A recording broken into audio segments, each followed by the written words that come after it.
Assalamualaikum warahmatullahi wabarakatuh. Perkenalkan nama saya Mata Devarita dari 11 IPA 5. Di sini saya akan menjelaskan tentang antiphospholipid syndrome. Apa itu antiphospholipid syndrome? Itu adalah gangguan pada sistem pembukaan darah yang dapat menyebabkan trombosis pada arteri dan vena. Nah, apa itu trombosis? Trombosis adalah proses pengumpulan darah yang berlebihan dan dapat menyebabkan penyumbatan pembuluh darah. Nah, dalam kondisi normal, antibodi itu seharusnya berperan melawan infeksi. Tetapi pada antiphospholipid syndrome ini, antibodi malah melawan senyawa lemak yang bernama fosfolipid. Nah, fosfolipid itu berperan dalam proses pembekuan darah. Nah, bisa kita lihat dari gambar berikut, yaitu ini adalah proses pengumpulan darah yang berlebih, yaitu trombosit yang disebabkan oleh antiphospholipid syndrome.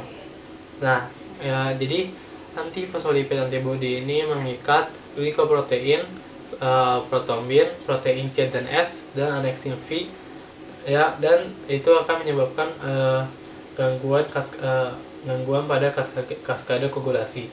Nah, antiphospholipid antibody ini juga mengikat sel endothelial dan platelets.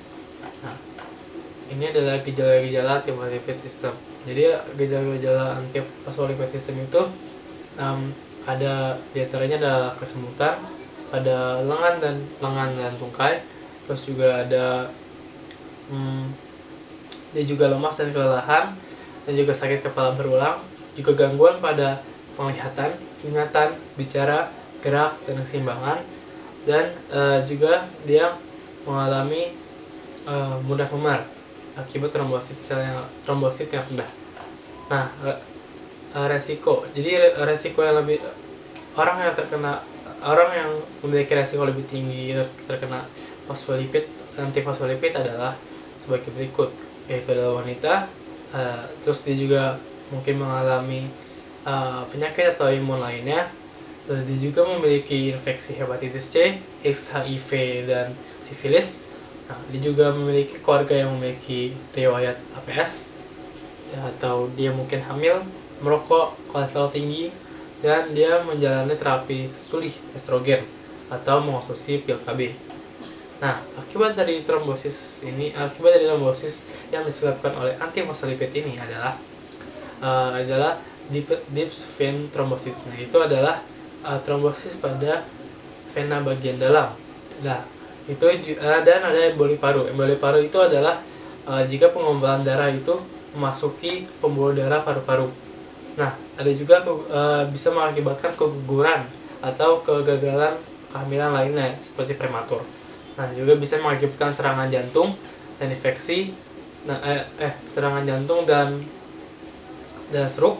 Nah, itu juga apalagi jika dialami dengan berulang dan di bawah usia 55 tahun, dan itu bagi laki-laki, dan 65 tahun bagi perempuan. Nah, itu juga bisa mengakibatkan ruam pada kulit dan penyumbatan pembuluh darah di mata, hati, dan ginjal.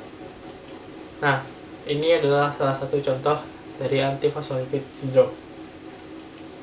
Nah, di sini adalah patofisiologi dari antiphospholipid syndrome. Nah, jadi antiphospholipid antibodies ini dia akan menargetkan kepada salah satunya kepada endothelial cell, monosit, dan platelets. Nah, dikarenakan ada antiphospholipid antibody ini, mereka menjadi meningkatkan produksinya, sehingga itu akan mempengaruhi keadaan trombogenik. Nah, itu bisa mengakibatkan trombosis. Nah, di trombosis juga bisa diakibatkan karena adanya tambahan dari interaksi antara koagulasi dan regulasi, dan juga ada aktivitas pelengkap dan lain-lain. Nah, jadi ada kastropik antiphospholipid syndrome ini adalah merupakan komplikasi serius dari APS ini. Nah, jadi walaupun jarang terjadi, hanya 1% dari penderita APS, tetapi kastropik antiphospholipid syndrome ini bisa menyebabkan kematian. Pada kastropik antiphospholipid syndrome ini, gumpalan darah akan terbentuk di seluruh tubuh sehingga akan mengalami gagal organ yang multipel. Nah, gejala-gejalanya itu diantara lain adalah ujung jari menjadi biru, sesak, nyari perut, terus dia akan kencing berdarah, kejang, dan kehilangan kesadaran. Nah, ini adalah salah satu contoh dari gejalanya. Nah, jadi pemeriksaan darah itu sangat penting bagi ibu. Nah, di antara lain juga ada pemeriksaan lainnya seperti pemeriksaan antibodi. Nah, antibodi yang diperiksa itu ada 3, yaitu antibodi antikeguguran lupus, anti beta 2 glikoprotein 1, dan ada antibodi kardiolipin antibodi. Anti kardiolipin antibodi. Nah, pemeriksaan ini akan dilakukan selama 12 minggu untuk mendeteksi adanya peningkatan antibodi. Nah, ada juga pengobatan. Di sindrom antibodi antifosfolipid ini sebenarnya belum ada yang bisa sembuh total, tetapi bisa dicegah dengan mengurangi gejala-gejala dan mencegah komplikasinya. Nah, itu dengan cara memberi obat aspirin, heparin, dan warfarin. Aspirin itu adalah untuk mengurangi kelengketan pada trombosis. Nah, kalau warfarin dan heparin itu adalah untuk mengencerkan darah. Nah, heparin ini bisa digunakan untuk 3 kondisi, yaitu adalah jika mengalami trombosis, jika menjelang operasi dan kehamilan, melahirkan, dan bila diperlukan dalam kehamilan. Nah, beda dengan heparin, warfarin ini sangat berbahaya bagi ibu. Kenapa? Dikarenakan warfarin itu racun bagi perkembangan janin anak. Nah, jadi mengapa pil KB dan terapi hormon itu dapat meningkatkan resiko terkenanya antifosfolipid syndrome ini? Dikarenakan menurut Kaspiyadi, pil KB itu mengandung estrogen yang dapat menyebabkan defisiensi antitrobin 3.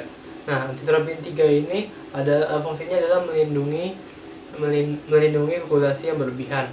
Nah, jadinya jika kadar ini menjadi rendah, maka otomatis akan mengalami trombosis. Dan ada juga yang ada studi yang mengatakan bahwa pil KB yang mengandung drospirenone itu akan meningkatkan terjadinya trombosis sebanyak 2 kali lipat.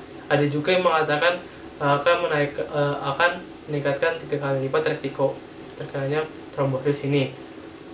Ya, berarti sekian dari saya. Assalamualaikum warahmatullahi wabarakatuh.